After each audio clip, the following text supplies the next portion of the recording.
কিশোরগঞ্জের বাজিতপুরে বিএনপির মেয়াদোত্তীর্ণ কমিটি বাতিলের দাবিতে প্রতিবাদ সমাবেশ ও বিক্ষোভ মিছিল করেছে বাজিতপুর উপজেলা বিএনপি।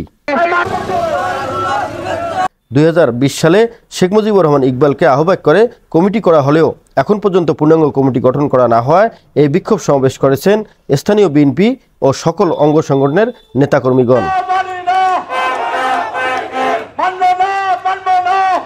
সমাবেশে বক্তারা বলেন, মেয়াদোত্তীর্ণ কমিটির আহ্বায়ক শেখ মুজিবুর রহমান ইকবাল ও 1 নং যুগ্ম আহ্বায়ক মনিরুজ্জামান মনির নেতৃত্বে ও নির্দেশনায় পদভ্রষ্ট কিছু নেতাকর্মী 2024 সালে আওয়ামী লীগ সরকারের পাতানো ডামি নির্বাচনে আওয়ামী স্বতন্ত্র প্রার্থী বাংলাদেশ আওয়ামী যুবলীগের কেন্দ্রীয় কমিটির যুগ্ম সাধারণ সম্পাদক সুব্রত পালের নির্বাচনে সরাসরি অংশগ্রহণমূলক কাজ করে, যা দলীয় শৃঙ্খলা ভঙ্গের শামিল।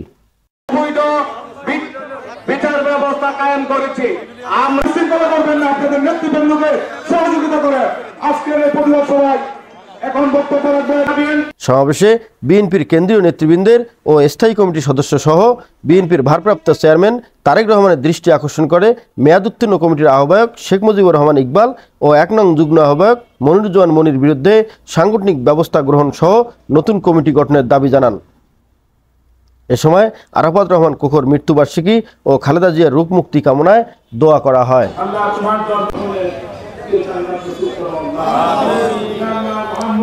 News channel 24 news desk.